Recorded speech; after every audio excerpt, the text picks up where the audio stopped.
Hello दोस्तों, मैं वंदना त्रिपाठी आप सभी का अपने चैनल पे पुनः स्वागत करती हूँ। और आज मैं आई हूँ एक नया वीडियो के साथ जो आमलकी एकादशी व्रत के बारे में मैं कथा आपको सुनाऊंगी। आप पूरे कथा में हमारे साथ बने रहिए और कथा का आनंद लीजिए। बोलिए विष्णु भगवान की जय। आमलकी एकादशी का व्रत हिंदू धर्म में विशेष स्थान माना गया है। यह फागुन मास के शुक्ल पक्ष की एकादशी को मनाया जाता है। इसे आंवला एकादशी भी कहते हैं क्योंकि इस दिन भगवान विष्णु के साथ साथ आंवले के वृक्ष की भी पूजा का विधि विधान है। प्राचीन काल में वैदिक नाम का एक नगर था जहाँ ब्राह्मण, क्षत्रिय, वैश्य और शूद्र चारों वर्ण के लोग आनंद से रहते थे। उस नगर के राजा का नाम चैत्ररथ था। राजा चैत्ररथ अत्यंत विद्वान और धार्मिक व्यक्ति थे। उस नगर में कोई भी व्यक्ति दरिद्र या नास्तिक नहीं था। नगरवासी भगवान विष्णु के परम भक्त थे और सभी एकादशी व्रत नियम पूर्वक करते थे। एक समय फागुन मास के शुक्ल पक्ष की आमलकी एकादशी आई। राजा और प्रजा सभी ने मंदिर जाकर विधि विधान से आंवले के वृक्ष की पूजा की और वहीं रात्रि जागरण करने लगे। उसी समय एक बहेलिया शिकारी जो भूख प्यास से व्याकुल था और भोजन की तलाश में भटक रहा था, मंदिर में आ पहुंचा। वह पापी और दुराचारी था, लेकिन उस रात वह मंदिर में एक कोने में बैठकर एकादशी व्रत की कथा सुनने लगा और भगवान की महिमा देखने लगा।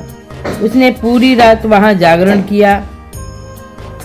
अगले दिन सुबह राजा और प्रजा अपने घर चले गए और शिकारी भी अपने घर जाकर भोजन करने लगा। कुछ समय बाद उस शिकारी की मृत्यु हो गई। शिकारी ने अनजाने में ही सही लेकिन आमलकी एकादशी का व्रत और रात्रि का जागरण किया था। इस पुण्य के प्रभाव से उसका पुनर्जन्म एक राजा के घर में हुआ। उसका नाम वसुरथ रखा गया। वह अत्यंत वीर, धार्मिक और समाजवादी राजा बना। एक बार राजा वसुरथ जंगल में रास्ता भटक गए और एक वृक्ष के नीचे सो गए। उसी समय कुछ डाकुओं ने उन्हें घेर लिया। वे डाकू राजा के पुराने शत्रु थे और उस पर प्रहार करने लगे।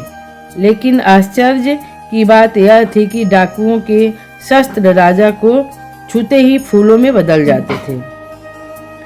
तब राजा के शरीर में एक दिव्य देवी प्रकट हुई। उस देवी ने पल भर में ही उन सभी डाकुओं का संहार कर दिया। जब राजा की नींद खुली तो उन्होंने देखा कि सभी शत्रु मरे हुए पड़े थे। राजा ने आश्चर्य से पूछा, मेरी रक्षा किसने की?